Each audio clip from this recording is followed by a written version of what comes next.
Do you remember the moment everything slipped?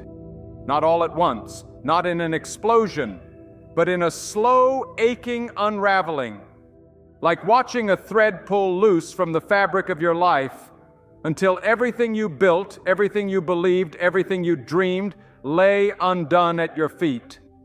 There you stood, hands empty, heart hollow, dreams scattered like broken glass across the floor of time. No rewind, no redo, just the deafening silence of what was and the choking shadow of what could have been. The world kept spinning, but you didn't. Your spirit sagged beneath the weight of what you lost. The years you poured yourself into vanished like vapor. Relationships that once glowed with promise faded to ashes. Time marched forward and you stayed behind, locked in the echo of regret. And no one saw it. You smiled. You functioned. You performed the rituals of life. But inside, a slow erosion carved canyons into your soul. And now you wonder, has too much been lost? Have you gone too far? Is it too late? There's a pain only the dreamer understands, a pain when what you once lived for no longer lives. A house built on expectations now crumbles beneath the weight of silence. But here, right here, is where heaven begins to whisper. What if your end is not an ending? What if your ruins are the birthplace of resurrection? What if the graveyard of your dreams is not where God writes the final chapter, but where He begins something deeper, something divine? You see, the enemy would have you believe it's over, that your past disqualifies you, that your failures have foreclosed your future. But he is a liar, because the God who formed galaxies from breath, who sculpted humanity from dust, who commands the tides and calls forth the dawn, has not finished with you yet. You are not abandoned. You are not disqualified. You are not forgotten. You are being held. You are being prepared. You are being pursued by a love that does not grow weary, does not walk away, and does not lose interest when you're broken. Listen closely. The voice that once said, "Let there be light," is still speaking into darkness, still hovering over chaos, still drawing purpose from pain. What you thought was a loss was a planting. What you thought was dead was buried, not gone. And the seed that dies in winter doesn't vanish, it waits. The soil may be silent, but the root is reaching. There is life beneath your surface. There is breath beneath your silence. There is power in your pain. God doesn't need a perfect story to write glory. He needs surrender. He needs your broken offering. He needs the ashes of what you gave up on. Because He doesn't just fix what's broken, He makes all things new. He doesn't simply return what you lost, He resurrects what you never dreamed. This is not religious poetry. This is divine reality. You are the canvas, and He is the creator. He doesn't flinch at your cracks. He designs through them. He doesn't discard the pieces. He weaves them into something no one's ever seen. Your story is not over. Your purpose is not lost. Your dreams are not foolish. You are standing in the middle of a divine pause, not a final period. The silence is not punishment. It is the breath before the symphony. The stillness is not abandonment. It is the holy hush before the voice of God speaks again. He is still here. He is still writing. He is still working. You may have been pushed down, but you are not buried. You are planted. And planted things don't die. Planted things rise. So lift your head, not because you feel strong, but because He is strength. Not because you've figured it out, but because He already has. Lift your eyes, child of God. Lift your spirit. Because the God who numbers your hairs still numbers your days. And He wastes nothing, not a tear, not a year, not a heartbreak, not a broken dream. He gathers every shattered piece and begins again, not where you left off, but where eternity begins. So breathe, not because everything makes sense, but because He is your breath. You are still here, and that alone is proof enough that your story is not done, that God is not done, that hope is not done. The dust on your dreams is not death, it's evidence of dormancy before the bloom. Let your heart hear this truth.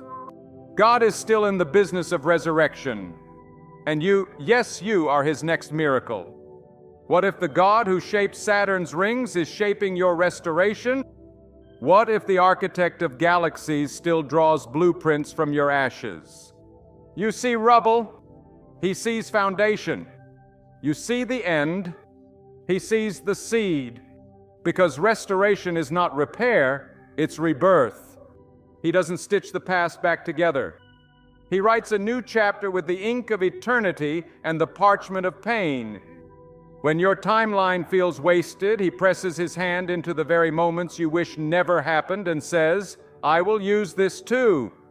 He doesn't merely recover what you lost, He repurposes what broke you.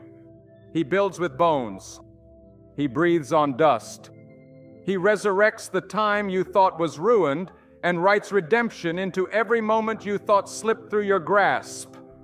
When you look back at the trail of disappointments, He sees stepping stones.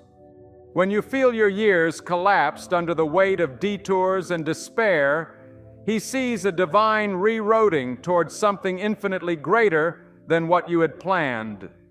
Let the world say it's over. Let the enemy say you missed it. Let regret scream you went too far. But let heaven's voice thunder through your soul, I am not finished. Your timeline does not intimidate God. He isn't stuck in your past, shocked by your present, or worried about your future. He transcends time. He bends it. He rewrites it. He restores what you never thought could be recovered. Because with God, no chapter is wasted, even the ones filled with silence, tears, and nights that stretch into years. His grace flows outside the boundaries of your understanding. And His timing? Oh, His timing is perfect. It will never match your watch, but it will always match your need. He does not panic at delay. He does not react to chaos.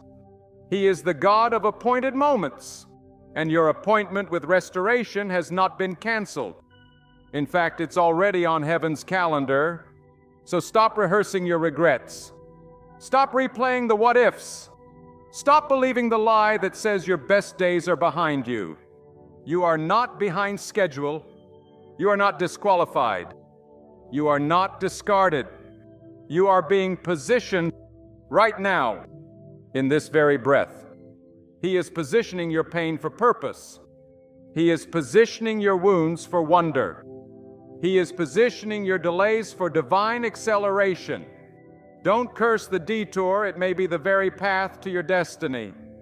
Don't mourn the time lost. God does not just give it back, He multiplies it. This is not wishful thinking. This is sacred truth.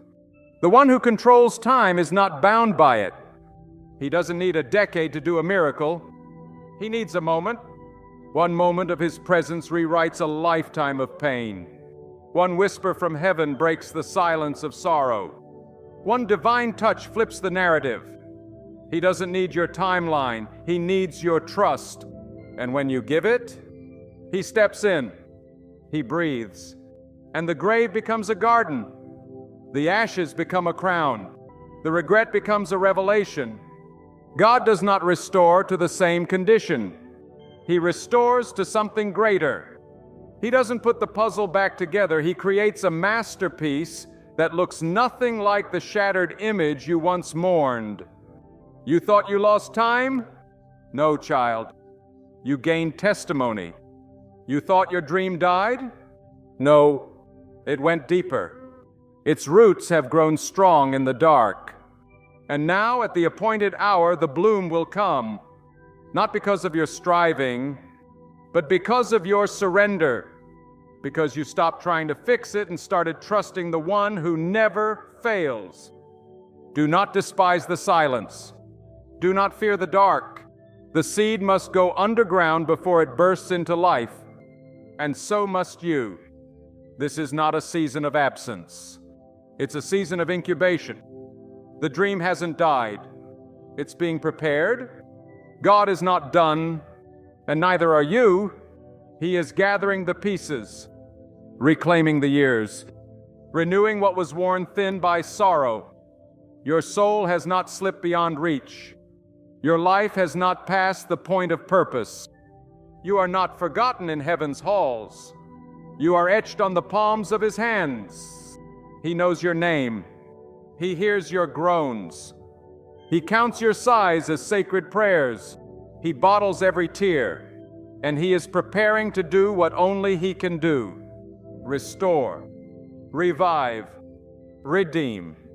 He will turn the lost years into living proof. He will take the broken dream and make it breathe again. He will press his glory into every chapter the enemy tried to erase, because this is what he does. He is the God of holy reversals, of divine timing, of impossible comebacks. And he's not just writing a better ending, he's writing a brand new beginning. Etch this truth into your spirit like fire on stone. Joel 2:25 is not poetry, it is prophecy. It is not metaphor. It is a divine decree that rips through the silence of your past and calls forth life from loss.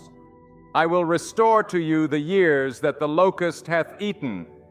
Not the moments, not the fragments, the years, the long stretches of heartache, the seasons swallowed in silence, the relationships you grieved while they were still breathing, the laughter that never returned, the doors that slammed shut again and again, the youthful fire that dimmed into shadows. The God of eternity promises not one of those years is lost to him. He saw it all, every tear sown in secret, every whispered prayer laced with doubt, every aching morning when you woke up feeling like a ghost in your own life, every night you stared at the ceiling wondering if heaven forgot your address. He missed none of it, and he doesn't erase it. He restores it. He doesn't skip over those chapters in your story. He rewrites them with the ink of grace. He pulls the thread of pain and weaves it into a tapestry of praise. This is the promise, not simply to feel better, not to forget, not to survive, but to restore, to give back with glory, to fill the barren with beauty, to redeem time itself. You thought years were lost? They're not lost. They're being prepared for a holy unveiling. Because God doesn't throw away seasons. He sanctifies them. The wilderness you wandered, it becomes the stage for your testimony. The drought that drained you, it becomes the soil where glory grows. The storm that nearly drowned you, it becomes the river that washes you into purpose. And it's not shallow restoration, it's deep. It's redemptive. It's measured by heaven's scale. He doesn't just return what was stolen, he brings it back with interest. Because restoration in the kingdom is never equal, it's abundant. It's pressed down, shaken together, running over. This promise is not for someone more holy. It's not for saints in stained glass. It's for the broken, the weary, the ones with nothing left but a flicker of hope. It's for the ones who say, God, if you don't restore me, I will not make it. And to you, God says, I will, not I might. Not if you earn it, not when you fix it, I will. That's the language of a covenant. That's the tone of a king who keeps his word. He swears by himself because there's no name higher. He binds his character to this vow. I will restore. Let that echo through your doubt. Let it drown the voice of shame. Let it silence the accuser in your mind. Because the Lord has spoken, and when he speaks, creation bends to obey. The locusts ate much, didn't they? They devoured peace. They gnawed at your joy. They ripped through your confidence. They laid waste to your dreams, but they didn't destroy your destiny, because locusts can't touch what God seals. And your destiny? It's still alive. Beneath the ruins, beneath the fear, beneath the years of silence. It's there, waiting. And God says, I will restore it. Not just your time, but your identity. Not just your purpose, but your passion. Not just your calling, but your courage. Not just your outward life, but your inner fire.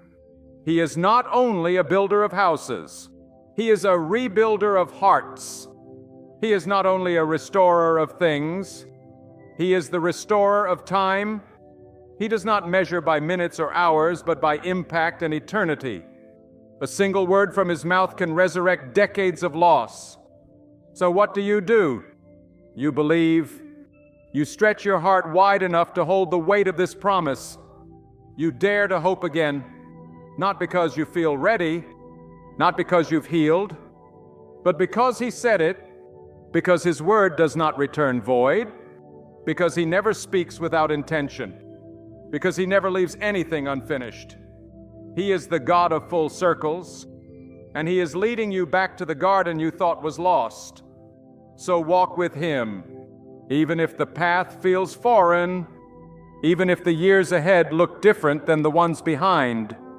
Walk forward, because he is already there, with hands full of the years the locust took, with joy rising from the grave of your despair, with peace stronger than the war you've survived. You are not at the end. You are at the brink. And the voice that thundered in Joel's day is thundering again today. Not to a nation, but to your soul, I will restore. God doesn't wait for the light to begin his work. He steps into the darkest valley and calls life from the shadows. When your soul feels like scorched earth, when everything inside you is cracked, parched, and dry, he enters, not with condemnation, not with criticism, but with fire in his eyes and mercy in his hands. He walks the barren landscape of your heart like a gardener stepping into drought, planting seeds no one else can see. Because restoration isn't birthed on mountaintops, it's forged in fire. It's born in valleys. It's whispered in wilderness places where no one else dares to tread. That's where God does his most glorious work. Not when you're strong, but when you got nothing left to offer but breath and surrender. He takes the ruins of your yesterday and builds the foundation of your tomorrow. He takes the ashes of dreams and forms beauty. He gathers sorrow in his hands and presses it into joy. He turns mourning into dancing, not with a snap, but with a hand that holds every fragment until the dance is born from the pain. You see brokenness. He sees the beginning. You see rubble. He sees raw material for redemption. Because when the world leaves you in pieces, God begins his masterpiece. There's nothing too ruined for him, nothing too shattered, nothing too burned out or used up. He is the God of the wasteland, the one who calls water from rocks and breathes stars into being from dark voids. And if he could form man from dust, then surely he can rebuild your life from the pieces. So don't fear the ruins. Don't curse the valley. Don't believe the lie that says you have to climb back up on your own. You don't. You were never meant to. God meets you in the dust, not above it, not around it, in it. He kneels in your pain. He sits beside your silence. He walks into the cave you've hidden in and says, "Come out, beloved. I'm not afraid of your mess." He doesn't need you polished. He doesn't need you perfect. He just needs your yes. And from there, he begins again. When you've run out of strength, he becomes your breath. When your hands are too tired to rebuild, he lays the cornerstone. When your tears have soaked the ground, he waters it with promise. This is not some abstract spiritual idea. It is the pattern of God throughout eternity. From Genesis to Revelation, he has always been the one who enters chaos and brings cosmos. the one who steps into brokenness and brings blessing. Think about the furnace that burned hotter for the 3 Hebrew men. It was in that fire, not before it, not after it, that the 4th man appeared. Restoration doesn't avoid the fire. It happens in it. Your furnace is not a punishment. It's a portal, a place where His presence is proven. The fire won't consume you, it will refine you. It will burn off what held you back. It will reveal what was always eternal in you. And from the smoke you will rise, not smelling of smoke, not marked by shame, but shining with glory, because the God who stepped into the fire with them is stepping into your fire now. And He's not walking out without you. Do you see it yet? The ruins are not evidence of God's absence. They are the canvas for His restoration. What you call failure, He calls foundation. What you see as delay, He sees as design. What you thought disqualified you is the very thing He will use to show the world His power. You were never meant to rebuild alone. He is the architect. He is the builder. And when God builds, nothing can tear it down. So don't wait for everything to make sense. Don't wait to feel worthy. Don't wait until the smoke clears. Invite Him into the ruins now. Say, "Here it is, God, all of it, every jagged piece, every burnt edge, every shattered hope. It's yours." And watch what He does. Watch Him create beauty from ashes. Watch Him bring music from mourning. Watch Him turn your darkest place into a holy place. This is not the end. It is the beginning of a rebuild that will make the enemy regret he ever touched you. Because when God restores, He doesn't just return what was lost. He establishes something the enemy can never touch again. Something rooted in glory. Something wrapped in fire. Something made from grace and forged by His own hands. So let the fire come. Let the winds howl. Let the earth shake. Because the one who rebuilds is greater than what broke you. And He is not done. Not even close. The construction has started. And glory is the blueprint. There was a man once, stripped of everything, wealth gone, family torn, health shattered. He didn't just lose possessions, he lost identity. He was reduced to dust and grief, scraping boils with broken pottery, sitting alone in the ashes of what once was. His name was Job. And though centuries separate us from him, his pain is a mirror to yours. The ache of watching life collapse, the hollow cry in the silence of loss, the unanswered questions that echo louder than comfort. But what makes Job's story sacred isn't the pain, it's the restoration. Because God didn't leave him in the ash heap. God never leaves His children in the ash heap. The same God who allowed the stripping was the God who promised the doubling. And in Job 42:10, we find the holy reversal. The Lord turned the captivity of Job when he prayed for his friends. Also, the Lord gave Job twice as much as he had before. Did you catch that? Not just restoration, but twice. Double. Multiplied redemption. Exponential grace. This is the pattern of heaven. When the enemy touches what's sacred, God doesn't just fix it, He overwhelms it with glory. He doesn't return you to where you were. He moves you forward to where only pain could take you. That's what He did for Job. And that's what He will do for you. But there's a key tucked into that verse, a hidden doorway into divine recovery. When he prayed for his friends, Job turned his gaze outward. In the midst of his ashes, he interceded. He prayed for the very ones who misunderstood him, judged him, offered him no comfort. And in that act of grace, the heavens shifted. Captivity turned. What if your breakthrough begins when your pain becomes a prayer? What if the key to double is found not in asking for restoration, but in releasing forgiveness? Not in demanding justice, but in sowing mercy? You see, Job's pain wasn't wasted. It was invested, and God returned it with interest.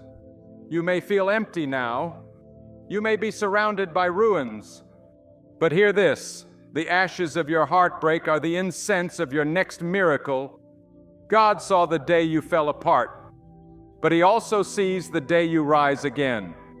He saw the funeral of your dreams, but He has already scheduled their resurrection. You are not disqualified by devastation. You are qualified by faith. The kind of faith that still speaks when words feel pointless.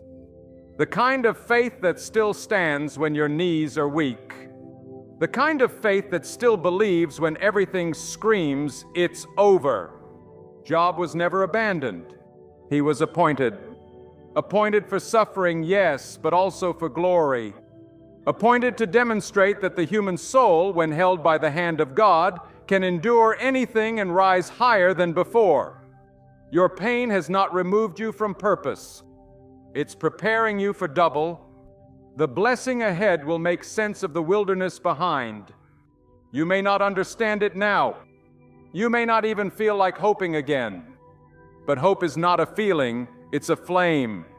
And even if it flickers, even if it's small, even if it's buried under layers of sorrow, it still burns.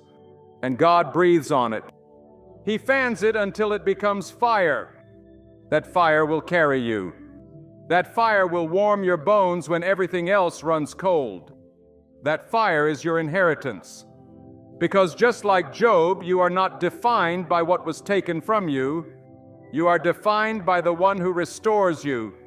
And He doesn't do average restoration. He does divine multiplication. Where there was weeping, joy will flow. Where there was ruin, rebuilding will begin. Where there was lack, abundance will overflow. Where there was shame, honor will rise. This isn't motivational fantasy. This is biblical fact. This is what happens when heaven touches earth. And you, yes, you, are standing on the edge of that divine collision. So don't believe the silence. Don't give in to despair. Don't assume the ashes are final. Job thought it was over, but heaven was just turning the page. And so it is with you. Your page is turning, and the next chapter, it's titled Double. Not because you earned it, but because your God delights in it. He doesn't just restore, He rewards. So stand, child of dust. Rise from your ashes. Lift up your eyes from the devastation, because your Redeemer lives, and He has not forgotten you. Double is coming. Every tear you've sown has weight in heaven. Not one of them has evaporated unnoticed. They've fallen into sacred soil, and God has recorded every single one. They are not a sign of weakness. They are seeds. Psalm 126:5 declares, "They that sow in tears shall reap in joy." And the soil of sorrow is where God grows the deepest joy. Tears are not lost, they are invested. Midnight cries, unheard by men, have been thunder in the ears of God. When no one else saw, He saw. When no one else knew the storm inside you, He was already walking on your waters. And every drop that fell from your eyes was caught by His hand, held, cherished, stored for harvest, because in His kingdom sorrow is not wasted. It is multiplied into joy. You thought you were just surviving those nights, but heaven saw you sowing. You were sowing faith when all you had was a whisper. You were sowing worship when all you felt was pain. You were sowing trust when fear gripped your soul. You were sowing hope in the soil of heartbreak. And that seed, it never died. It may have laid dormant. It may have gone unseen. But God is a faithful gardener. He waters what others forget. He nurtures what you think is gone.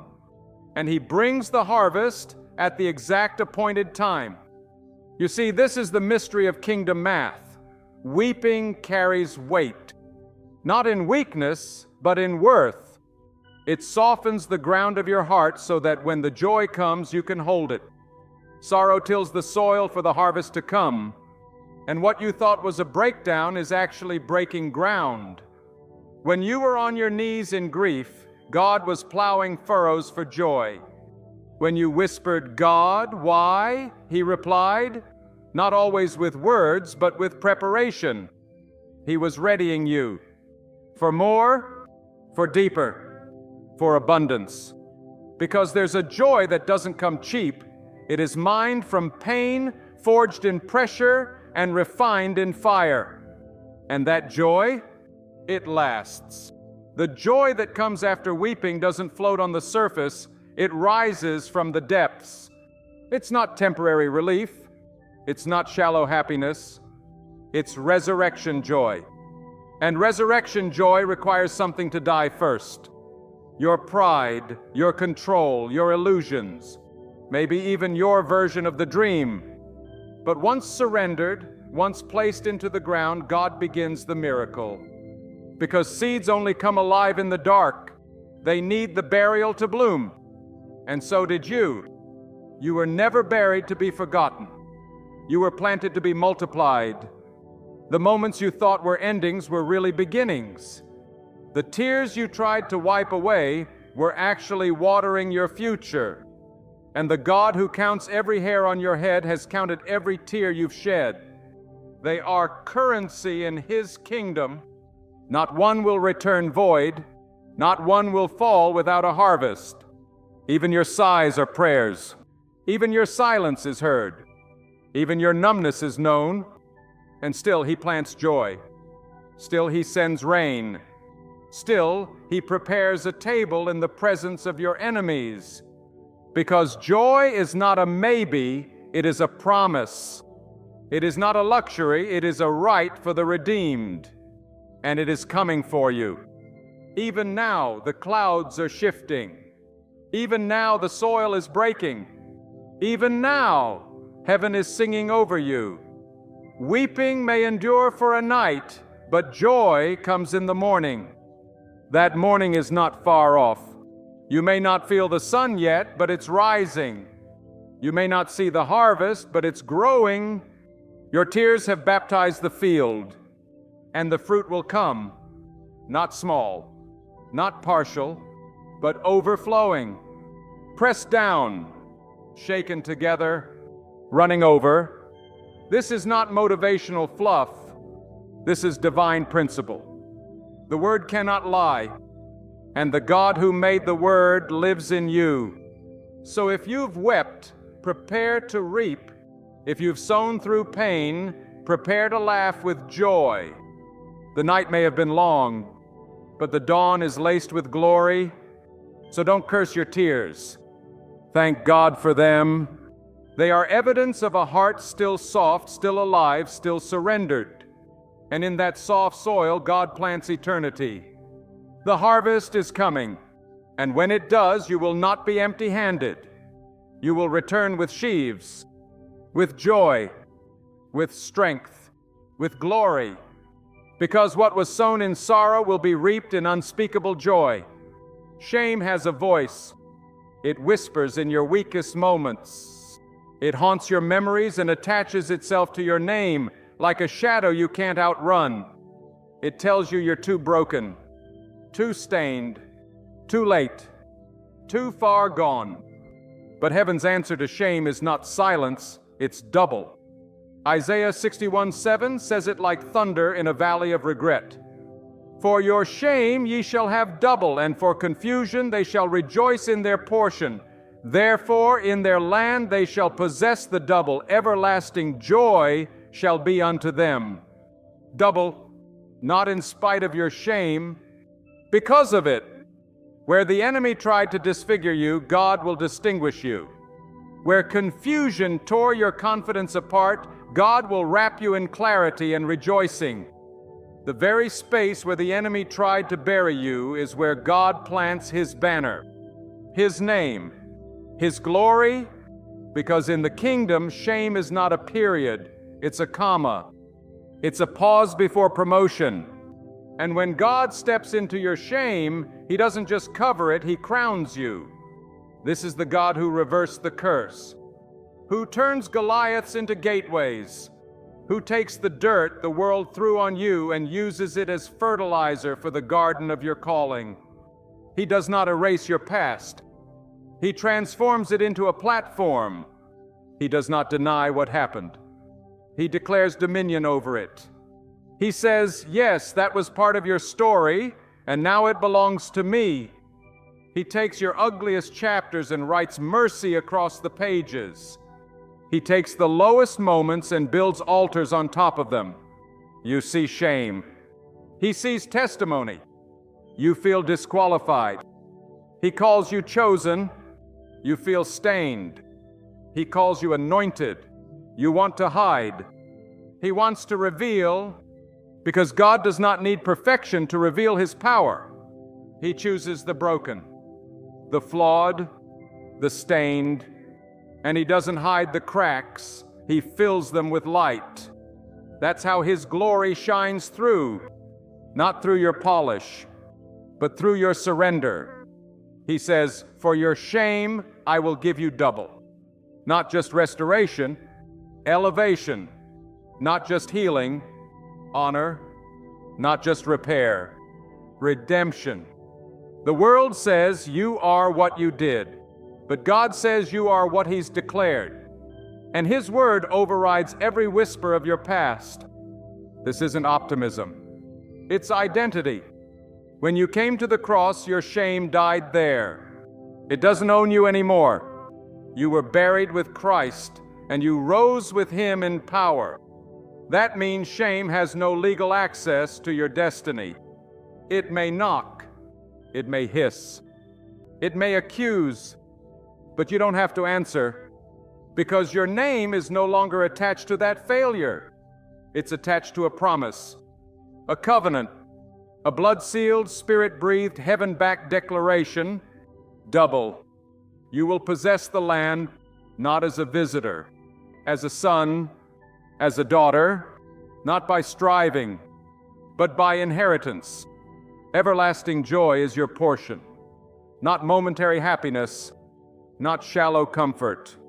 Joy that stays, joy that roots itself in your bones, joy that doesn't flinch when storms come, joy that remembers who you are even when you forget. That's what God is preparing. Not just healing, but celebration. Not just survival, but revival. The very mouth that once tasted bitterness will overflow with praise. The voice that once cried out in despair will declare, God has done this. And the place where shame silenced you, it will become a stage where God sings His glory through your life. So lift your head. You are not what you were. You are not what they called you. You are not what you lost. You are His. And because you are His, shame has no grip. Confusion has no claim. Regret has no authority. You are walking into a season of double.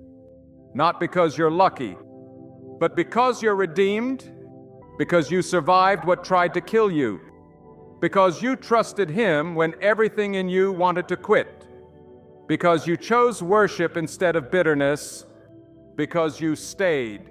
And heaven never forgets the ones who stay. Double for the ones who didn't run when it got hard. Double for the ones who wept and still worshiped. Double for the ones who buried their dreams and kept believing. Double for you. The tables are turning. The ashes are lifting. The crown is coming. And when it sits on your head, it won't speak of what you lost. It will declare what God redeemed. Dormant does not mean dead. A seed buried beneath the soil doesn't scream. It doesn't move. It doesn't shine. But it lives. And you, child of God, have dreams like that. They've been pressed deep beneath years of disappointment, covered by the dust of delay, silenced by the noise of survival. But they're not gone. They are planted. And what God plants, He plans to raise. You may have forgotten them, but He hasn't. The dream didn't begin in your imagination. It was conceived in His heart, breathed into your soul when no one else saw. A divine deposit, a sacred spark, and God never invests without return. So don't mourn the dream you buried. God's not done. He's been preparing the soil. He's been waiting for the season. Because resurrection doesn't come in your timing, it comes in His. You may feel like too much time has passed, like you've changed too much, like the dream no longer fits who you've become. But let me tell you, the dream has grown too. It's matured in the silence. It's deepened in the waiting. It's been pruned and shaped and strengthened under the surface. So when it breaks through again, it will be bigger than you imagined, bolder than you hoped, more holy than anything you could have built alone. You see, God didn't give you that vision to tease you. He didn't place it in your heart to break you. He placed it there to grow you. And growth takes time. Sometimes the longest stretch of faith is the middle, when the dream hasn't died, but it hasn't bloomed either. But even in the in-between, God is faithful. Even in the silence, the root is pushing deeper. Even when nothing appears to be happening, heaven is orchestrating everything. So don't let delay become disillusionment. Don't let dormancy become death. Don't dig up what God has planted. Because when the rain comes, and it will come suddenly. The sky will shift. The clouds will break, and everything hidden will rise. The dream will stretch upward. The call will ignite again. And you'll feel it like fire in your bones, like breath in dry lungs, like purpose roaring back to life. Not because you forced it, but because you trusted, because you surrendered, because you let it fall into the ground and die like a seed so it could live again. Jesus said in John 12:24, "Unless a grain of wheat falls into the ground and dies, it remains alone. But if it dies, it produces much grain."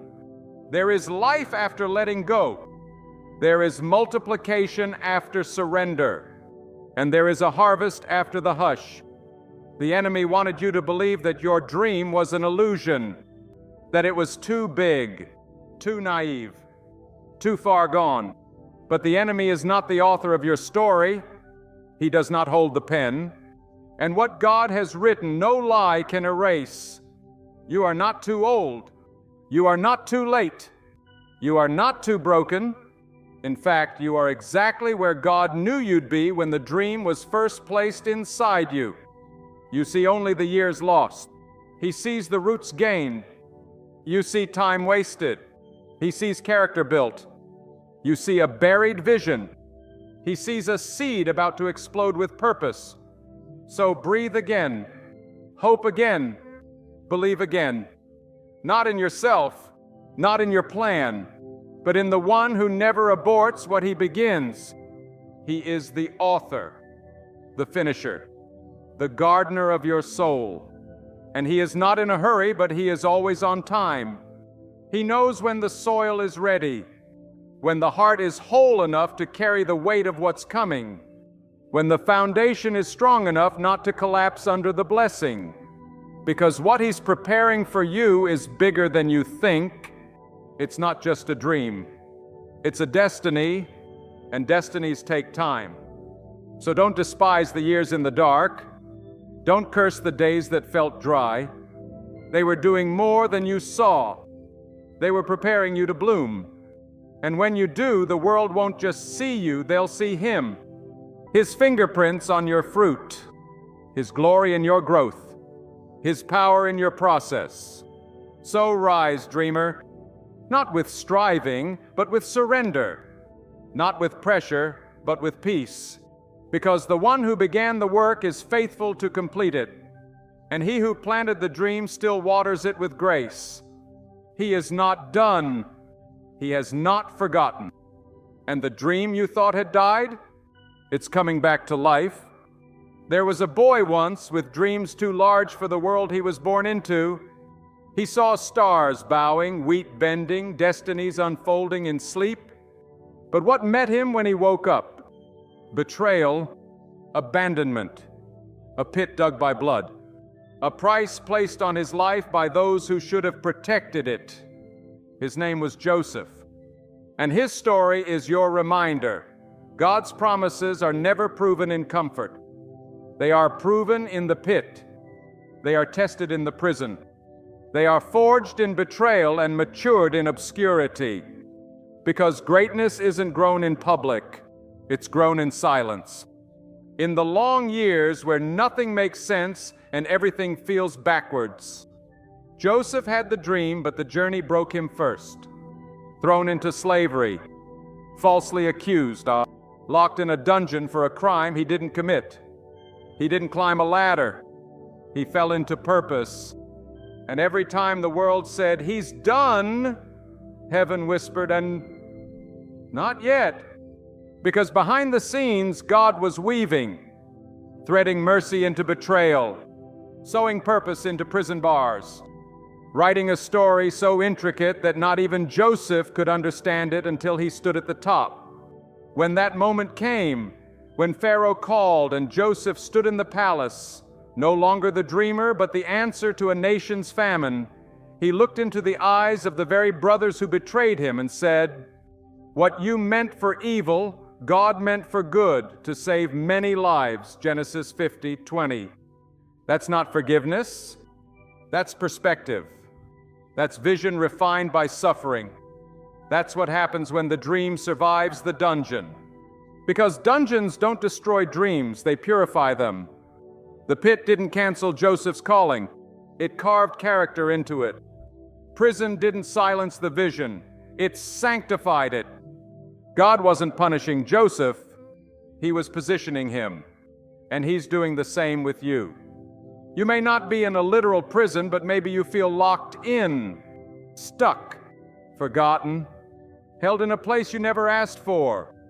You wonder, did I miss it? Did the dream lie? No, it's just in process. God hasn't forgotten what He showed you. The vision still breathes. But like Joseph, you have to let it pass through fire before it feeds nations. Because a dream that hasn't been broken can't carry the weight of glory. You must be emptied before you're entrusted. You must be refined before you're released. You must be hidden before you're revealed. So if you're hidden now, don't panic. God hides the valuable. The enemy wants you to believe the waiting is punishment. But heaven says the waiting is protection. God is keeping you from the platform until your heart can hold it, until your foundation can carry it, until your surrender is deeper than your ambition. And when the time comes, when He brings you out, you won't just be standing on your own dream. You'll be standing in position to save others. Just like Joseph, his dream wasn't for him. It was for Egypt, for Israel, for legacy. So it is with you. Your pain has purpose beyond your understanding. Your process is about people you haven't even met. You're not just being prepared for a moment, you're being prepared for a mission. That mission will require the fire you've walked through, the prison you survived, the pit you were thrown in. Because when you speak from the other side, your voice will carry power, authority. Wait, not because you read it in a book, but because you lived it. You bled through it. You worshiped in the dungeon. You interpreted dreams while your own lay dormant. And when it's your turn to rise, you won't rise bitter, you'll rise better. You won't use your position to get revenge, you'll use it to redeem others.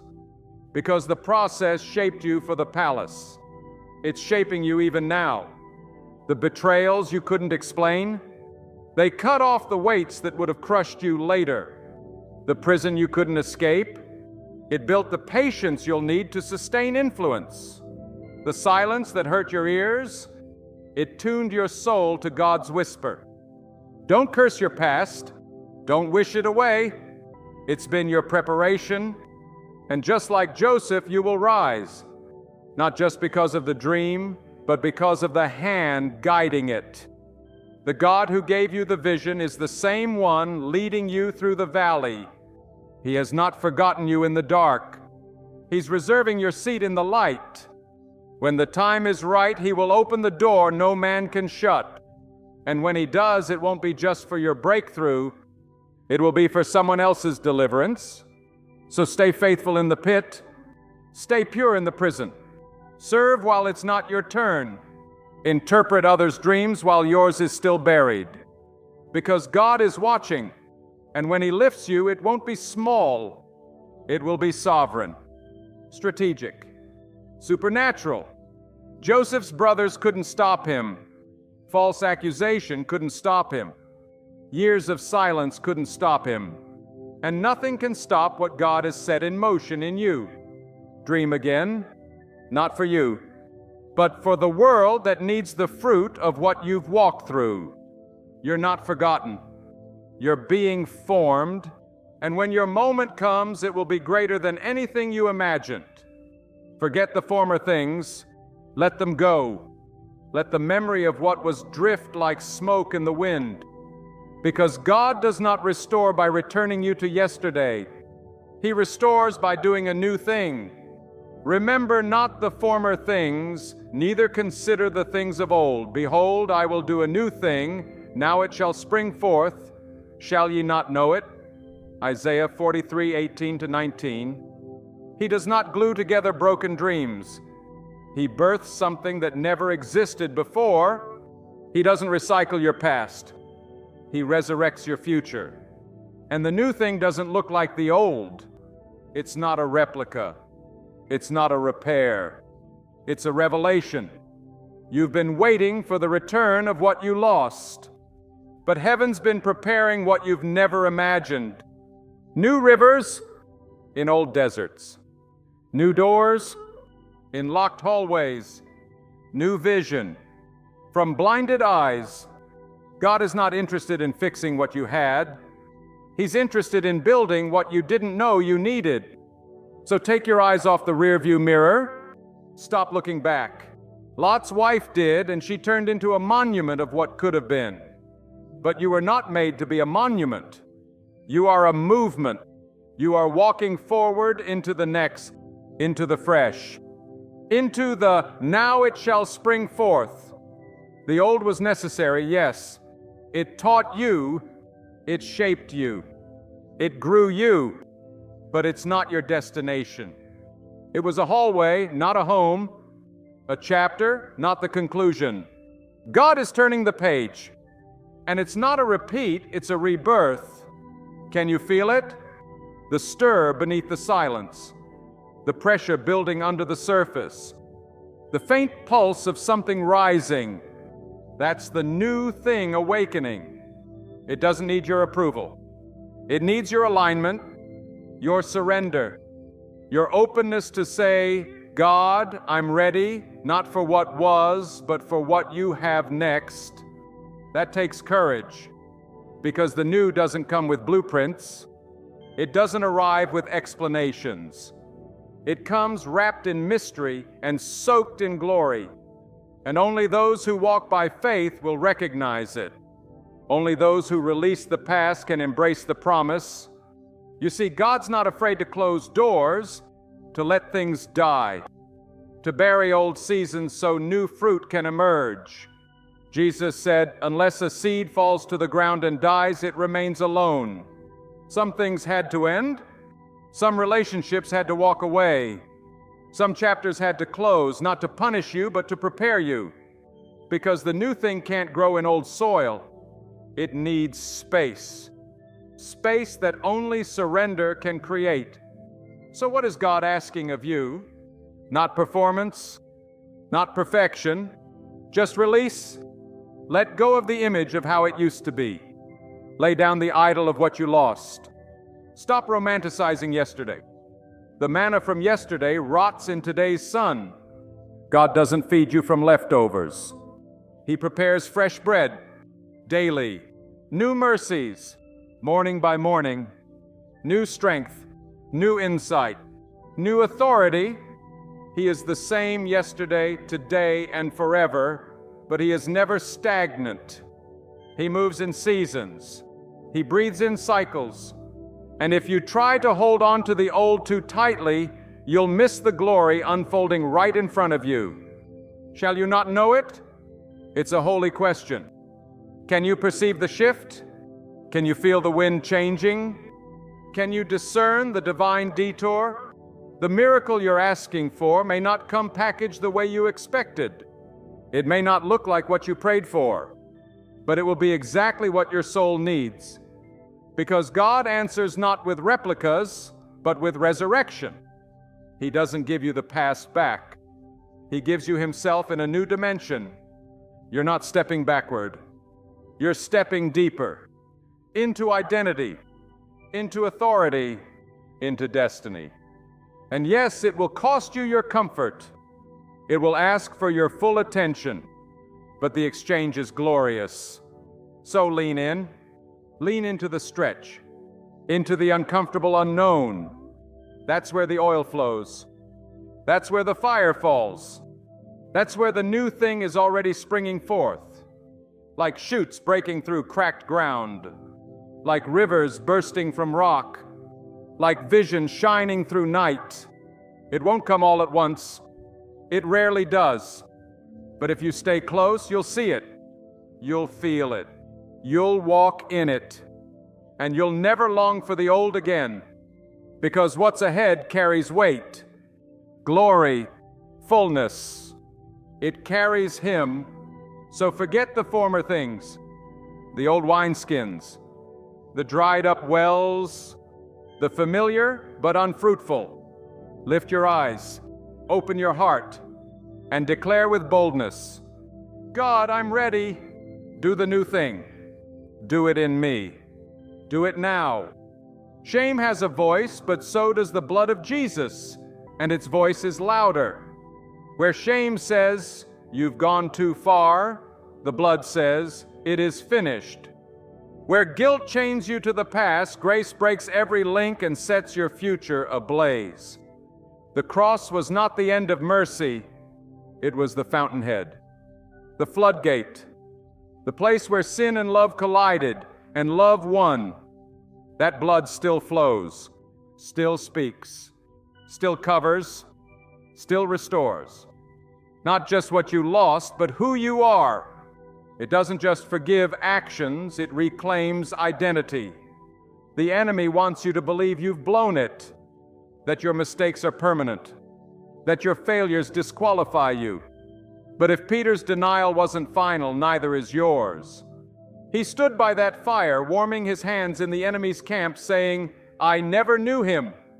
Not once, not twice, 3 times. And Jesus saw him, didn't rebuke him, didn't curse him. He saw him, because grace doesn't flinch at weakness, it finds it and speaks life. After the resurrection, Jesus didn't avoid Peter, He restored him. 3 denials met with 3 questions. Do you love me? 3 failures drowned in 3 commissions. Feed my sheep. The one who denied Christ became the one who declared Christ with fire and boldness. He was not discarded. He was redeemed. And so are you. Your mistakes aren't the end. They're the ground God uses to show the strength of His mercy. Look at David, adulterer, murderer, a man after God's own heart. Yes, because God doesn't label you by your lowest moment. He names you according to His eternal purpose. He doesn't see you through the lens of sin. He sees you through the blood. And the blood speaks louder than your past. It speaks louder than the accuser, louder than the opinions, louder than your own shame. It says, this one is mine. This one is washed. This one is called. This one is free.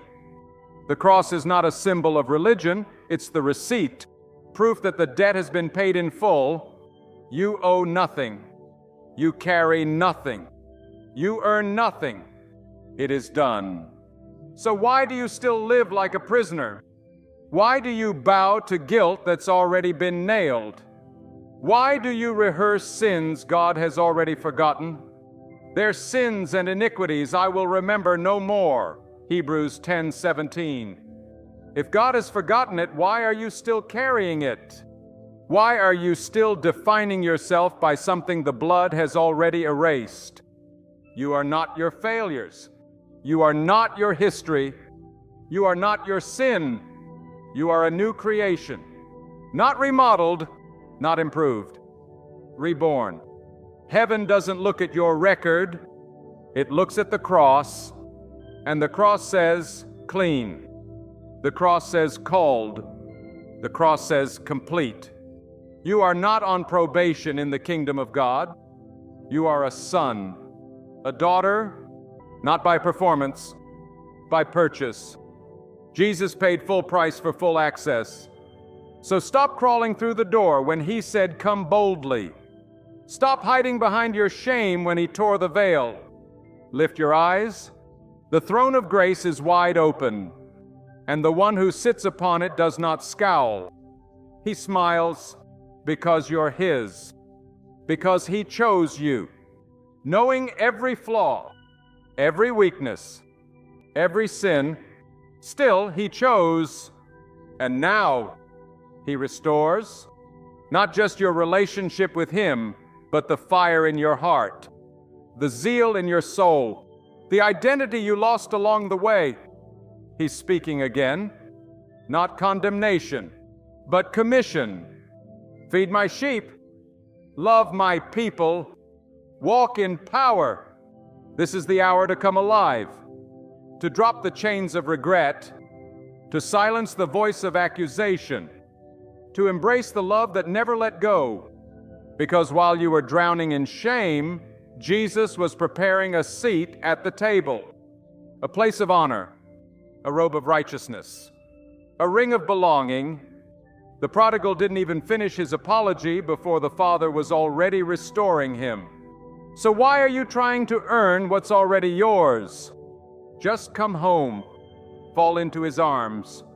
Let the past fall off. Let the old name be stripped. Let the new song rise. You are not damaged goods. You are not a lost cause. You are the very one he died for. And his Spirit now lives in you. The same Spirit that raised Christ from the dead now breathes inside your lungs. So don't shrink back. Don't hang your head. Don't second-guess your belonging. Stand in it. Live in it. Declare it. Because you've been redeemed. And the redeemed don't whisper, they roar. Let the sound of your freedom shake the walls of your past. Let the fire in your bones consume every voice that said you were done. You are restored. You are rising. And this time, it's not by might, not by power, but by the Spirit of the Lord. A valley full of bones, dry, bleached by the sun, scattered and silent. No breath, no movement, no future. It looked like the end, final, absolute. But then God asked a question. Son of man, can these bones live? What a question. Staring into death and being asked about life, looking at ruin and being asked about resurrection. Ezekiel didn't answer with certainty, he answered with surrender. Oh Lord God, you know, because sometimes faith isn't confident, it's yielded. Sometimes it doesn't roar, it whispers, I don't know, but you do. And that was enough, because God doesn't need your logic, he needs your obedience. He told Ezekiel, prophesy to the bones, speak to what's dead, speak to what's dry, speak to what hasn't moved in years. And when he did, there was a sound, a rattling, bones shaking, aligning, finding each other, but still lifeless, because structure without breath is still a grave. So God said, prophesy to the breath, call the wind, summon the Spirit, and Ezekiel did. And the wind came, and breath entered, and bones stood up, an army where there was once only a graveyard. This is not just history. This is your story. You've looked at the valley of your life and seen nothing but bones, promises that dried up, dreams that fractured, faith that turned to dust. You've stood in the silence and wondered, can this live again? And heaven asks, will you speak? Will you prophesy? Will you dare to open your mouth in the face of lifelessness? because the miracle is in your voice, not because you're powerful, but because the word in you is, speak not what you see, but what he says. Declare not what is, but what shall be. Call forth breath. Call forth revival. Call forth what's been buried, because even bones remember the sound of God's voice. Even dust can feel resurrection coming. Even silence has ears. You don't need to feel it to speak it. You need to believe it enough to release it. Your words are not just sounds, they are instruments in heaven's hand. They summon angels. They shake the atmosphere. They call dead things to rise. So speak again to your calling, to your joy, to your vision, to your purpose. Say, live. Say, breathe. Say, come forth. Because what looked like a grave is a battlefield of glory. You thought it was over, but the rattling has already begun. You thought the silence meant it was too late, but the wind is on its way. Don't be afraid to speak over what hurts. Don't be afraid to prophesy to what betrayed you. Don't hold your tongue out of fear that it won't work. Because God is waiting for your voice. He will back your words with His breath, but only when you release them. This is not hype. This is the pattern of God. He partners with people. He speaks through surrendered vessels. He revives through obedient whispers. You don't have to shout. You just have to speak, even through tears, even through shaking hands, even with trembling lips. Because resurrection doesn't need volume, it needs faith. And sometimes faith looks like prophesying to a pile of bones with nothing but hope in your chest. So don't bury what God wants to raise. Don't walk away from what He's about to breathe into. Stay in the valley. Stand in the middle of the death. Speak anyway, because the God of Ezekiel is still breathing, still moving, still raising armies from ashes.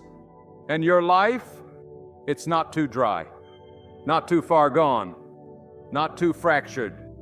The bones may be scattered, but heaven knows their arrangement.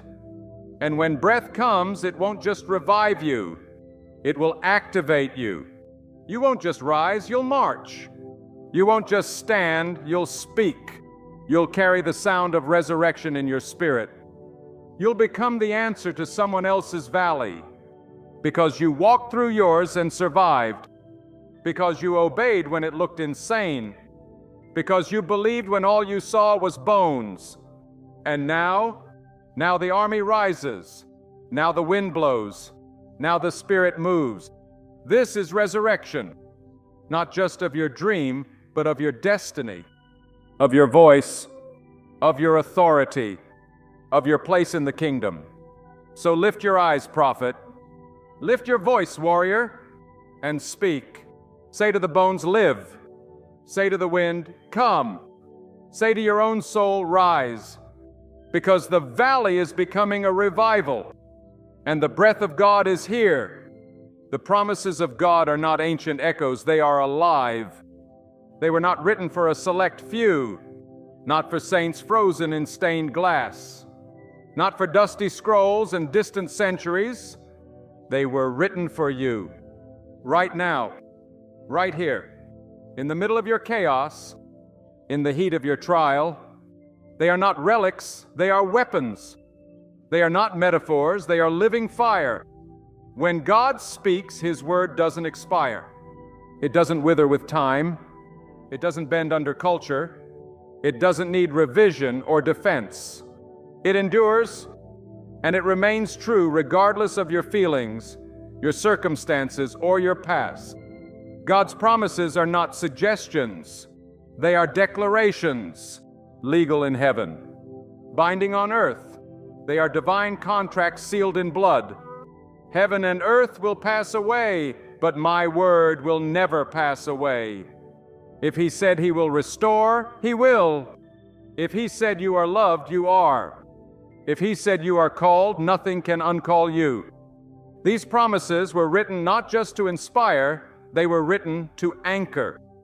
to hold you steady when everything shakes, to remind you that you are not drifting, you are being led, that you are not abandoned, you are being pursued, that you are not forgotten. You are engraved on the palms of His hands. The world may ignore you, friends may fail you, even your own voice may betray you, but His word stands. He does not speak to fill the air, He speaks to fulfill. He does not promise comfort, He promises presence.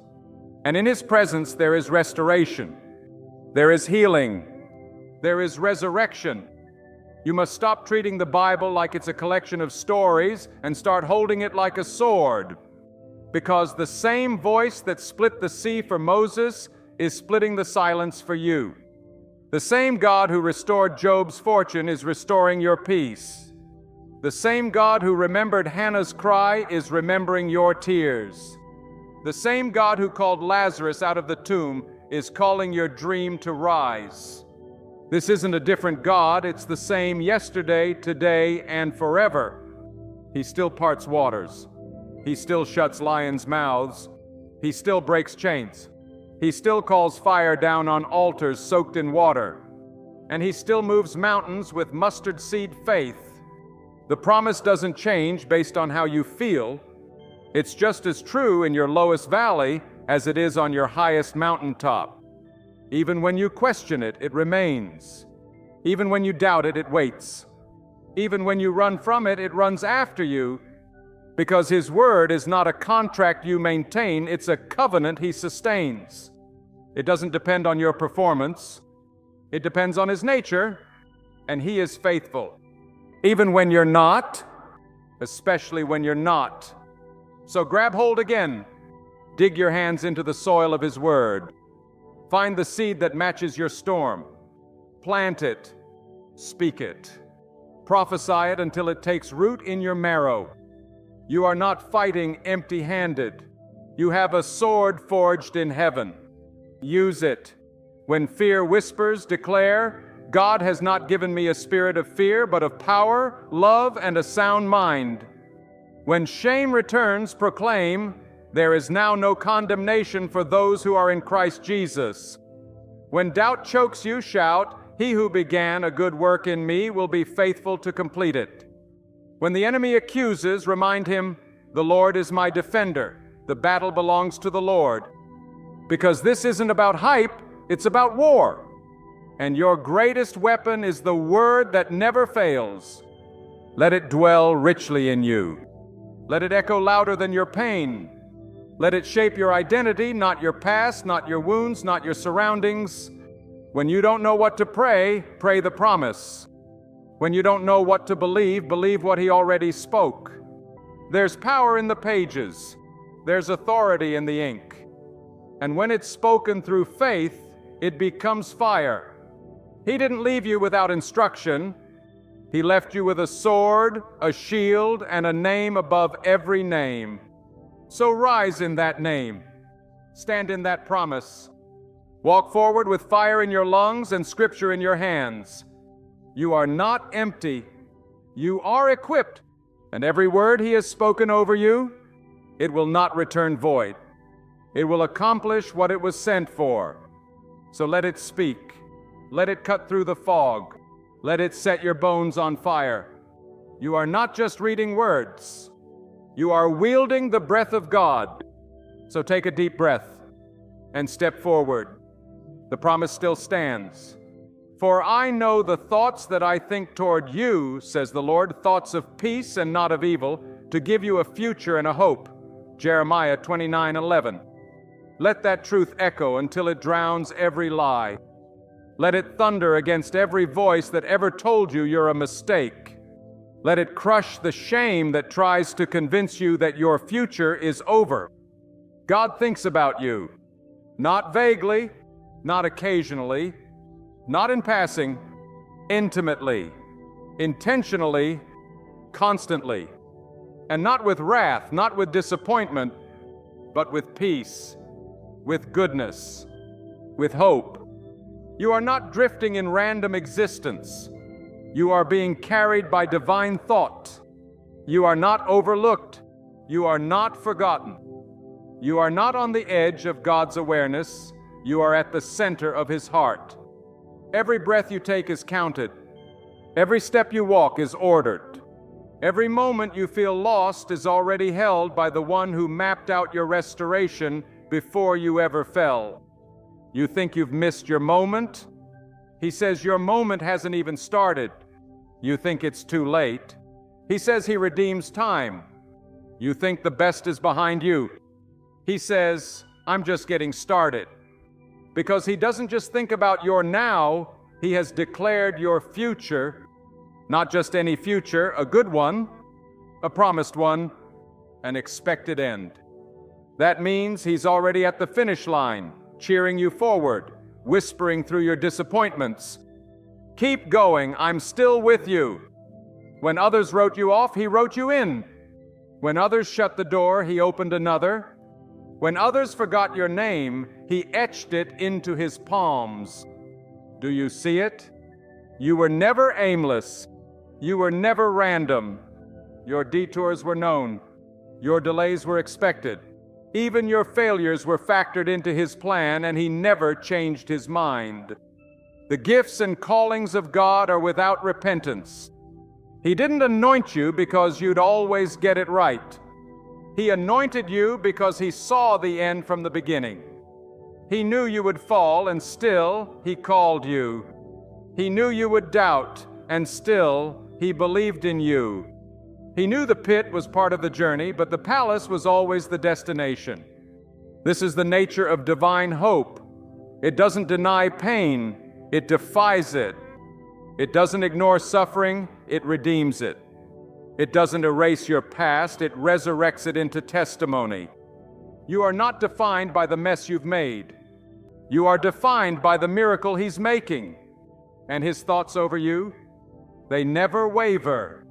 Even when yours do, even when you wake up wondering if you'll ever make it, even when your confidence fails and your hands tremble and your faith flickers, His plans remain. Because your weakness doesn't change His will. Your confusion doesn't cancel His calling. Your brokenness doesn't bankrupt His blessings. He thinks good toward you. He plans peace. He designs futures filled with promise, not punishment. So stop staring at the rubble. Stop obsessing over what you lost. Lift your eyes. See what He sees. You are not standing in ruins. You are standing in the middle of a construction site, and the architect hasn't stopped working. You may see mess, but He sees the blueprint. You may feel overwhelmed, but He's still smiling, still drawing, still building something greater than you imagined. And He's doing it all with your name in mind. Every detail considered, every wound accounted for, every delay woven into design. So let hope rise again, not a shallow optimism, but a fierce confidence. A steel in your spirit assurance that the same God who wrote creation into being is still writing your story. And He doesn't write tragedies. He writes triumphs. He writes purpose. He writes redemption through pain and resurrection through silence. So trust the pen in His hand. Don't try to edit the script. Don't tear out pages. Don't try to write Him out of the story. He is the plot. He is the author. And what He writes, He finishes. You won't be left hanging in mid-sentence. You won't be abandoned in chapter 13. Your story has an expected end. It's full of fire and light and glory. And when you reach it, you'll look back over every storm and every scar and every season of waiting and say, He knew all along. You'll see how He led you through shadows, how He sheltered you in storms, how He taught you to dance in deserts and sing in silence. And the pain will bow to the plan. So today, hold fast, even if you're holding on with tears in your eyes. Even if the only thing you can do is breathe, it's enough. He's not done, and the thoughts He thinks toward you, they are still good, still filled with peace, still driving you forward into a future drenched in promise. let your spirit receive it. Let your hope awaken, because the God who knows your name also knows your ending, and it is good. You will not rise alone. When you stand again, and you will, it won't be by the strength of your own resolve. It won't be by sheer willpower or the encouragement of others.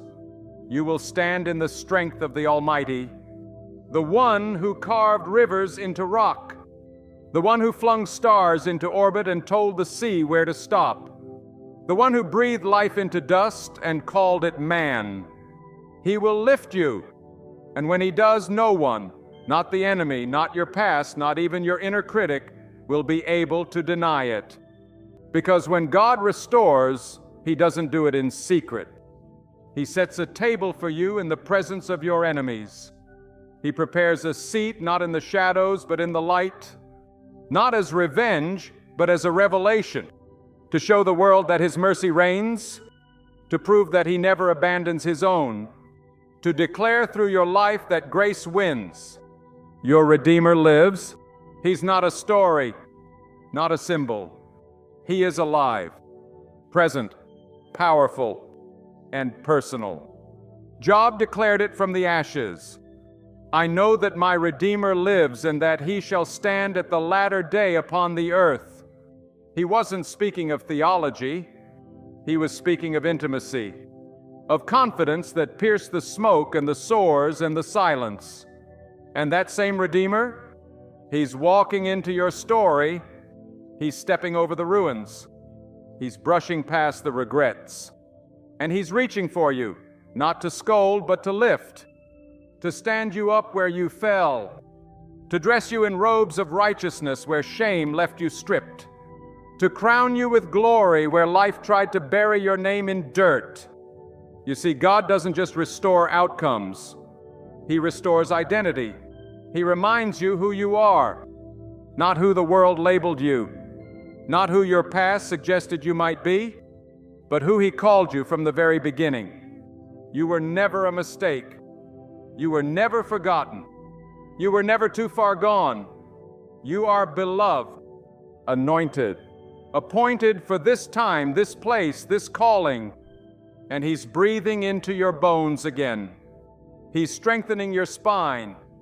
He's opening your eyes, and he's saying, rise, not just from depression, but into destiny, not just from pain, but into power, not just from survival, but into significance, because your story doesn't end in the pit. It rises in the promise. This is not the chapter where you get stuck. This is the turning point. This is where the tide shifts. This is where the wind fills your lungs again, and your soul remembers its rhythm. You are not too broken to stand. You are not too lost to be found. You are not too late to be chosen. You are not too tired to be renewed. He gives power to the faint. To those with no strength, he increases might. So if you feel empty, you're ready. If you feel weak, you qualify. If you feel forgotten, you're exactly who he's coming for. Because he doesn't show up for the proud. He comes for the humble, the crushed, the silent worshipers who never stop believing in the dark, the ones who said, even if he slays me, yet will I trust him. To you he says, you will not stand alone. You will stand with my spirit in you, with my fire upon you, with my hand beneath you, with my joy surrounding you. And when you do, the scars will still be there, but they'll shine, not with shame, but with testimony, not with pain, but with proof that the God of Job is still redeeming, still doubling, still restoring, still standing beside the ones who never stopped worshiping, through loss, through ashes, through confusion.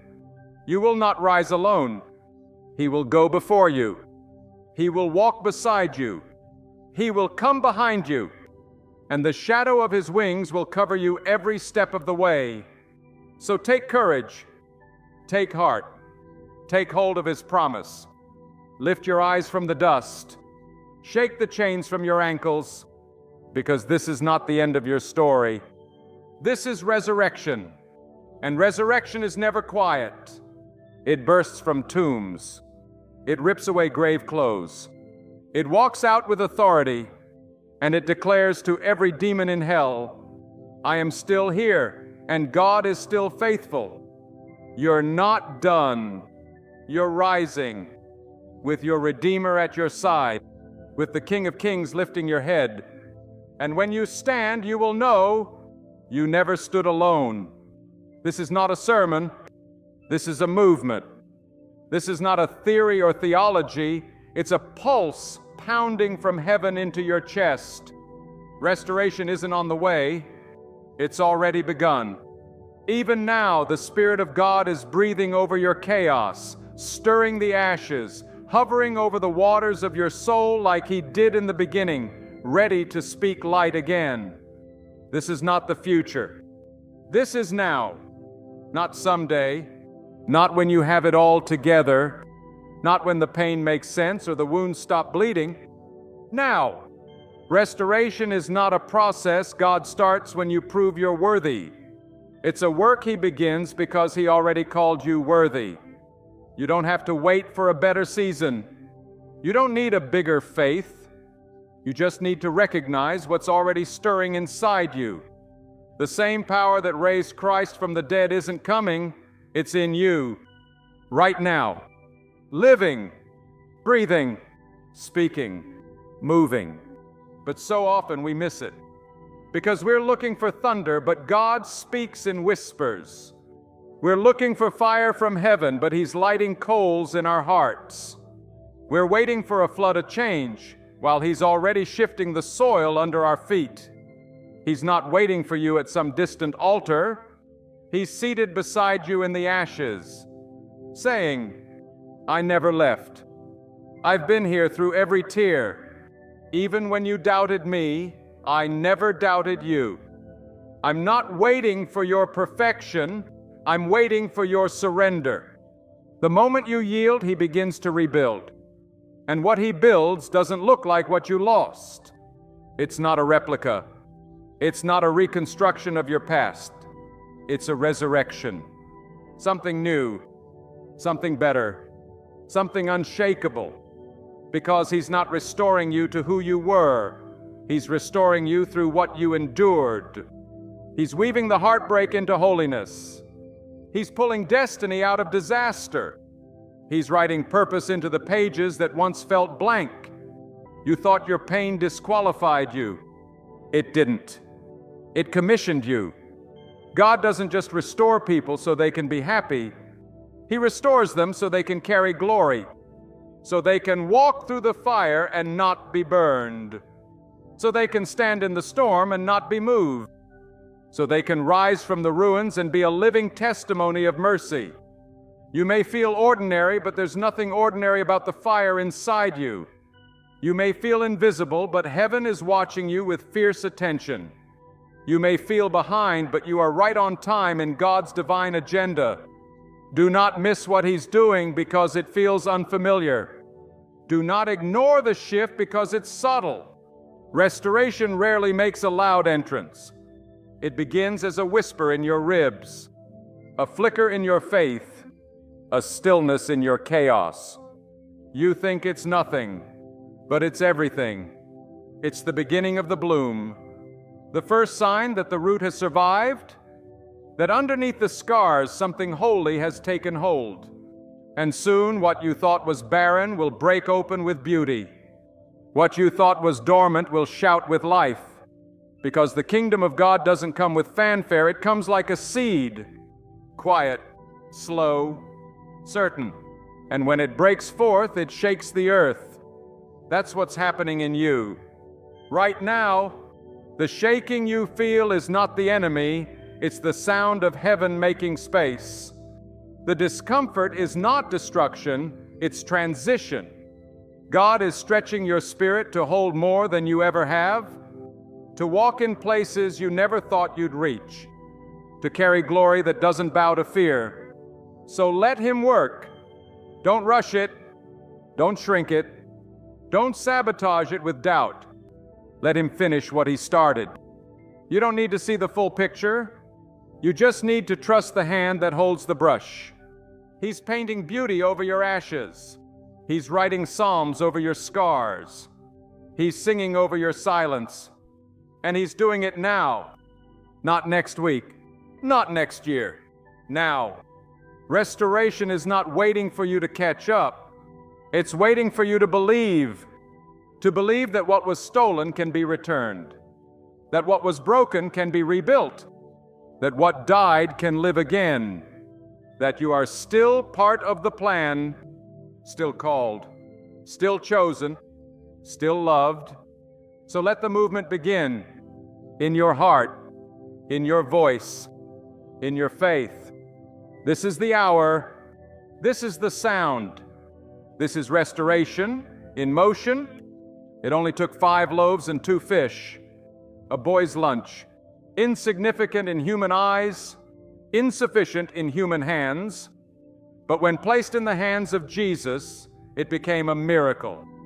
This is the mystery of multiplication. God doesn't need much. He just needs surrender. He's not asking you for perfection. He's not demanding abundance.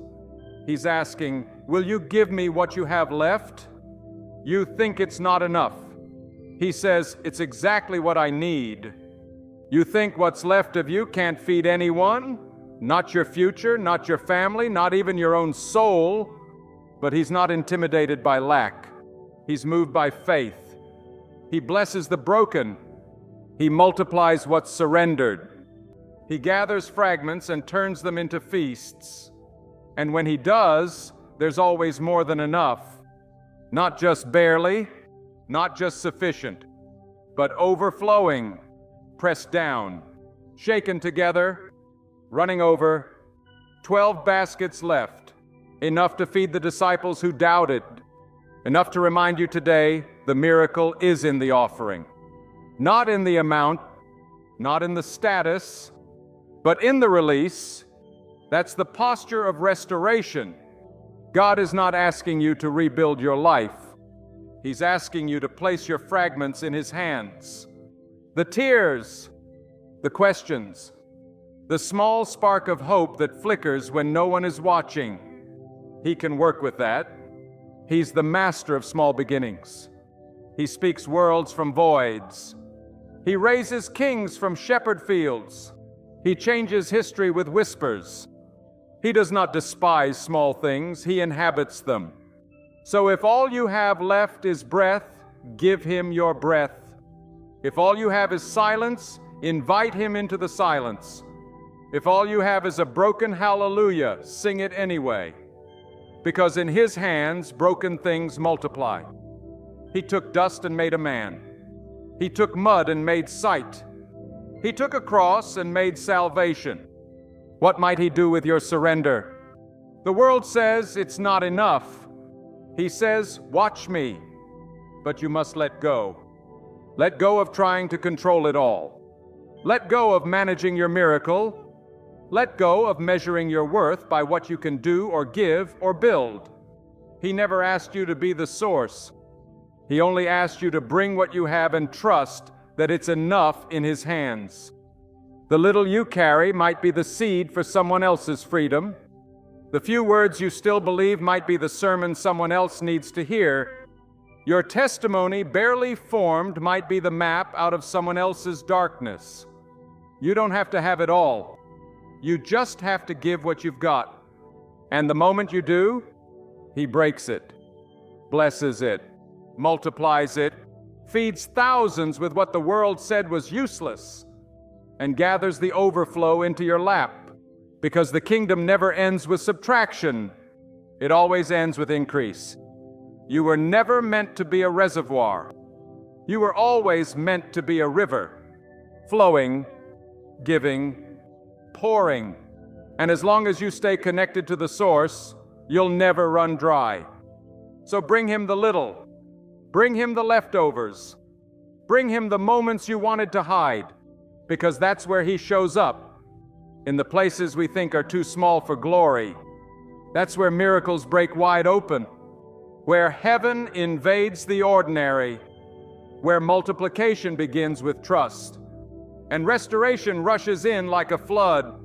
So open your hands, release the grip, let the pieces fall into his palms, and watch. Watch him do what only he can do. Watch him lift the 5 loaves of your pain and bless them into purpose. Watch him lift the 2 fish of your memory and turn them into a message. Watch him feed the hungry with your surrender, and still have baskets of grace left over for you. You won't walk away empty. You'll walk away filled, more than you ever expected, because that's who he is. That's what he does. And that's what happens when you give him what you have left. There was a voice that shattered the silence of a tomb, a name spoken not in a whisper, but in divine command. Lazarus, come forth. And a man, dead 4 days, bound in grave clothes, walked out. This wasn't just resurrection, it was restoration. It was proof that even death must bow to the voice of God. That delay does not mean denial, that even the stench of decay cannot overpower divine intent.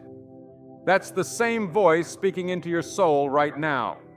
Your name, your dream, your calling, all of it wrapped in that same thunder. Because you've buried some things, haven't you? Not just people, but promises. Not just memories, but meaning. You've wrapped your hopes in grave clothes. You've sealed the tomb with a stone of disappointment. You've told yourself it's too late, but God is not late. He's deliberate. Jesus waited 4 days, not because he couldn't move sooner, but because he wanted to prove he's not just a healer, he's the resurrection. He doesn't avoid tombs. He walks into them and calls life out. And what he did for Lazarus, he's doing for you right now. He's standing at the edge of your tomb, the tomb of forgotten dreams, of wasted time, of abandoned identity. And he's not asking death for permission. He's commanding you to rise, to step out, to let go of the stench of what was, because you don't belong in the grave. You don't belong in the shadows of what died. You don't belong wrapped in the shame of old failures. He's calling you out, and you may still feel bound, still feel wrapped in regret, still feel the sting of what you've lost. But that's the beauty of resurrection. It doesn't require perfection. It only requires response. Lazarus didn't roll the stone away. He didn't unwrap himself. He just heard the voice and moved. Even bound, he obeyed. Even blind, he stumbled forward. And Jesus said to those around him, "Loose him and let him go." Because resurrection is personal, but restoration is communal. God brings you to life, but he also surrounds you with people who will help unwrap you. You don't have to do this alone. You don't have to walk out of the tomb and into purpose without help. There are hands waiting to pull off the bandages. There are voices ready to remind you who you are. There is a community of resurrection carriers surrounding you, even if you can't see them yet. But first, you must come out. You must answer the call. You must dare to believe that what's been dead can live again. That the vision you buried wasn't fantasy, it was future. That the years you mourned weren't wasted, they were woven. That the silence was not abandonment, it was set up. Because God always saves the loudest miracle for the place where hope was lowest. And Lazarus wasn't just raised for himself, he was raised as a sign. So are you. When you rise, it won't just be personal, it will be prophetic. Others will see it and believe. Your resurrection will be their roadmap. Your story will be their song. Because restoration isn't just about getting back what you lost. It's about awakening what you never knew was still alive. And that awakening, it starts now. Not next year. Not when you feel ready. Now. The stone is rolled away. The voice has spoken. The light is pouring in. So move, even if it's one step. Even if the grave clothes are still clinging to your soul. Even if the memory of death still lingers in the air. Move. Because on the other side of obedience is liberty. On the other side of surrender is healing. And on the other side of that tomb, your testimony. Lazarus didn't just live. He walked. He dined. He testified. His very presence became a problem for the religious because he was living proof that death had been defeated. That's what you are becoming, living proof. That grace wins, that the grave cannot hold what God has called. That time does not erase what heaven has written. So rise, beloved. Come forth. Let the breath of God fill your lungs. Let the dust fall from your skin. Let the light hit your face. Because your resurrection is not a rumor, it is reality. And the world is waiting to see you walk out. Look around you. This is not a scene of defeat. This is the sacred ground where your testimony is being written in real time. Not with ink, but with tears. Not with applause, but with perseverance. Not with stage lights, but with midnight prayers. And when you rise, when you walk forward into the light of restoration, you won't just carry a story, you will carry a sound that echoes through dry valleys and dark caves. A sound that says, He did it for me and He'll do it for you. Because your healing was never meant to stop with you. It was always meant to spill, to pour, to ripple across lives and generations. God never restores in isolation. He restores with multiplication in mind. What He's building in you will become shelter for someone else. What He's teaching you in the secret place will be bread for the hungry. What He's resurrecting in your spirit will be fuel for someone else's fire. This is legacy, not built by fame or success, but by faithfulness, by showing up, by standing when you want to collapse, by worshiping with bruised hands, by praying when the answers still haven't come, by living your restoration out loud so others will know the same God lives and moves and speaks and heals today. You are a walking altar, a living sermon, a breathing invitation, and others are watching, not to see if you're perfect, but to see if you'll endure, if you'll rise again, if you'll shine when everything said you'd stay broken, because when you do, it gives them permission to believe again, to breathe again, to hope again. You are a sign, a signal to those still stuck in their own valley of bones. You're the testimony they've been waiting for. Not a polished trophy, but a vessel still carrying the scent of fire, still marked by grace. And when they ask how, you'll point not to your strength, but to His. To the one who met you in the ruins and called you worthy. To the one who rewrote your timeline and named you restored. To the one who never stopped showing up, even when you stopped believing. And your life will speak louder than any sermon ever could. You'll become a lighthouse in a stormy sea, a flicker of hope in someone else's night, because that's what restoration does. It multiplies. God didn't just heal the bleeding woman, He let her testimony set the crowd ablaze. He didn't just call Peter back, He made him the rock on which the church would stand. He didn't just raise Lazarus, He turned him into a sign that made religious spirits tremble. And now He's doing the same in you. You are becoming the very evidence someone else needs to believe God still restores, still revives, still calls dead things back to life. So don't hide what He's done. Don't downplay the process. Don't bury the beauty under false humility. Share it, even the messy parts, even the "I didn't think I'd make it" parts, because people don't need perfect. They need real, they need raw, they need resurrection wrapped in skin. And that's what you are. A miracle with a voice, a scarred but shining vessel, a living witness to the faithfulness of God. And when you open your mouth, when you tell your story, chains will break. Hearts will open. Hope will awaken. Not because you're special, but because He is. And He chose you. He chose your voice, He chose your scar. He chose your journey, not just to redeem you, but to reach others through you. So let Him use it. Let the fire you walk through become the light others follow. Let the tears you cried become the river others drink from. Let the word He spoke in your darkness become the torch you carry into theirs. You didn't go through all that to stay silent. You didn't fight that long to sit still. You didn't survive for survival's sake. You were brought through for impact.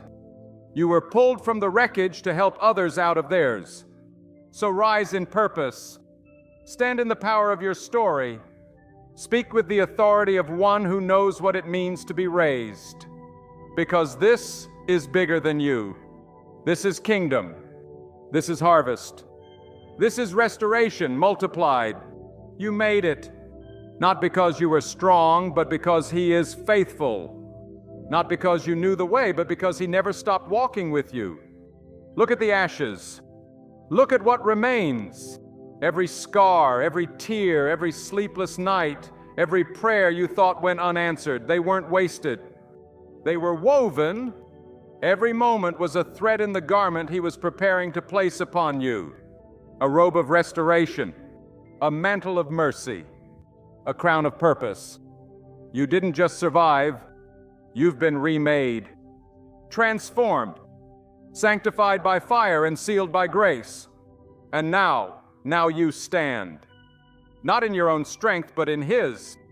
Not as a victim of your story, but as a vessel of glory. This is holy ground beneath your feet. Because restoration is not something you wear on the outside, it flows from within. It shows up in the way you walk, in the way you speak life where others see death, in the way you love when you have every reason to be bitter, in the way you extend grace because you know what it's like to need it. You are proof that nothing is wasted in the hands of God.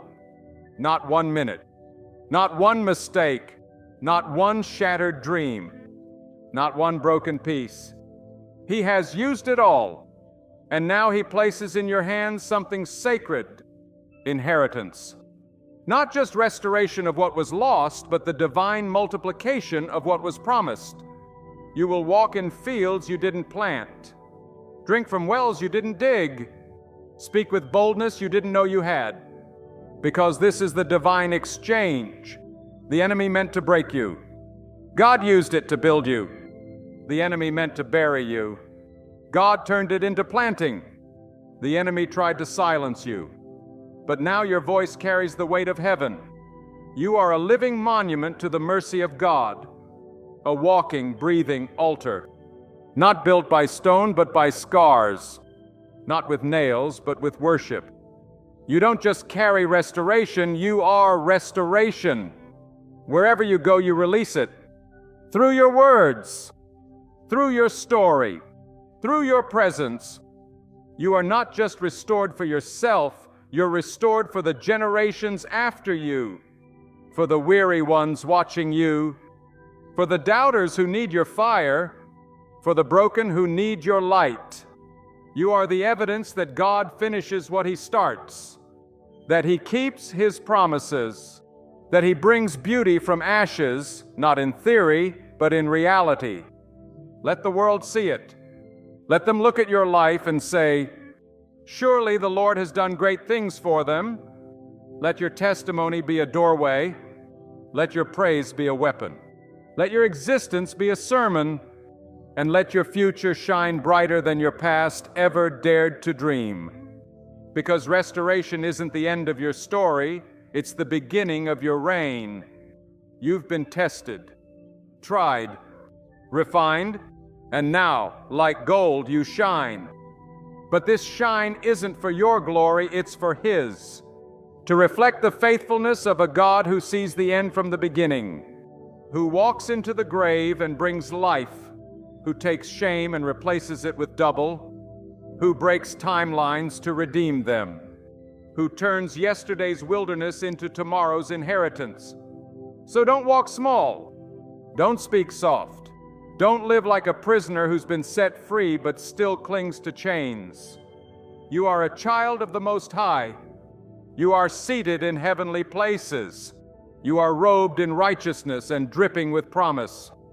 And there's more to walk in, more to carry, more to pour out. You are not done. You are just getting started. Let the fire burn in your bones. Let the wind of the Spirit drive your steps. Let the oil flow from every place the enemy tried to break you. Because what God has done in you, it will ripple across the earth. Your children will see it. Your legacy will carry it. Your life will echo into eternity, and heaven will stand and shout, that one believed me for restoration, and look what I've done. So rise, not in your own name, but in His, the name above every name, the Restorer, the Redeemer, the King of glory. Let Him crown your restoration with purpose. Let Him drench your future in promise, and let your life forever declare, He who promised is faithful,